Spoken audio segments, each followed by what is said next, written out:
नमस्कार दोस्तों, दरभंगा रॉक्स में आपका स्वागत है। लहरियासराय से सहरसा के बीच जो ट्रेनें चल रही हैं उसकी रफ्तार अब बढ़ेगी और आने वाले दिनों में लंबी दूरी की जो ट्रेन मांग उठ रही है पटना, दिल्ली, कोलकाता, मुंबई के लिए, उसका भी आधार तैयार होगा। और इसकी बड़ी चीज़ आज हो गई है इसके अंदर कि जो 2 ब्रिज था उस पर जो है ओके हो गया है और अब जल्द ही इस पर ट्रेनों की रफ्तार बढ़ा दी जाएगी। क्योंकि पहले कॉशन लगा करके निर्मली के पास जो 2 ब्रिज था वहाँ पर स्लो रफ्तार होती थी, लेकिन अब ट्रेन को जो है वो रफ्तार मिलेगी और आने वाले दिनों में एक नया रास्ता तैयार होगा एक्सप्रेस ट्रेनों के लिए। और इसके लिए जो है वो अधिकारी आए थे, पुल का निरीक्षण किया था, उसके बाद उन्होंने कहा कि इसकी रफ्तार बढ़ाई जाएगी। और ये अधिकारी जो है पुल से जुड़े हुए अधिकारी थे और उन्होंने सहरसा निर्मली सेक्शन में उन्होंने कहा कि ट्रेनों की स्पीड को बढ़ाया जाएगा। और इसके लिए उन्होंने ये भी बताया कि पूर्व मध्य रेलवे के जो है चीफ कंस्ट्रक्शन जो ब्रिज है AK राय, उन्होंने अपनी टीम के साथ निर्मली निरीक्षण किया था, सहरसा के थ्रू आए थे और उन्होंने जो है आकर के ब्रिज को देखा और उन्होंने ब्रिज को जो है वो ठीक माना, मजबूत माना और इस पर ट्रेनों की स्पीड बढ़ाने के लिए उन्होंने साफ साफ कह दिया। तो आने वाले कुछ ही दिनों में ये रफ्तार बढ़ जाएगी। और आपको बता दें कि विंडो निरीक्षण अधिकारी ने किया था और उसमें जो निरीक्षण के बाद उन्होंने बताया कि अभी जो स्पीड है वो 60 किलोमीटर प्रति घंटा है, जिसे बढ़ा करके आगे 100 किलोमीटर प्रति घंटा किया जा सकता है।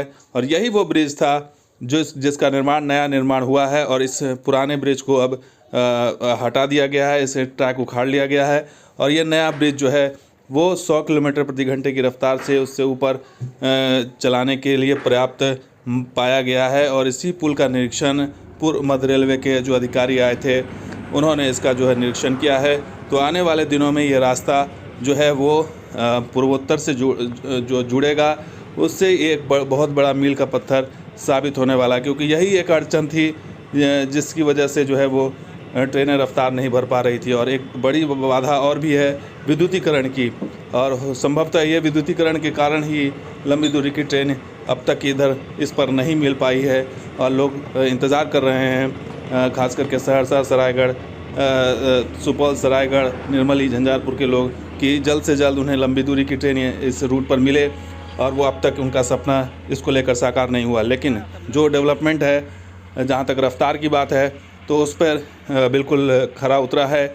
और अब जो विद्युतीकरण होगा उसकी भी रफ्तार तेज़ है, खास करके जो सकरी की दिशा से जो विद्युतीकरण का काम बहुत तेज़ गति से आगे बढ़ रहा है। तो आने वाले दिनों में इसको भी रफ्तार मिलेगी। और साथ के साथ जब फारबिसगंज जुड़ जाएगा, क्योंकि सीताधार के पास जो एक नया ब्रिज बन रहा है उसके बाद फारबिसगंज भी जुड़ेगा, तो संभवतः नए साल में मार्च से पहले फारबिसगंज भी जुड़ जाएगा।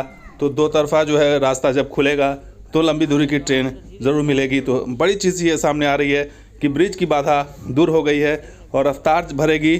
जो फ़िलहाल जो अभी ट्रेनें चल रही 3 ट्रेनें, उसकी भी रफ्तार बढ़ेगी और हो सकता है कि समय भी कम लगे और इसको रीशेड्यूल किया जाएगा। आने वाले दिनों में जो है जो ट्रेनें चल रही हैं वो जो अभी समय ले रही है, तो हो सकता है कि वो और कम ले। तो दोस्तों, ये वीडियो कैसा लगा ज़रूर लाइक कीजिए, शेयर कीजिएगा, सब्सक्राइब कीजिए।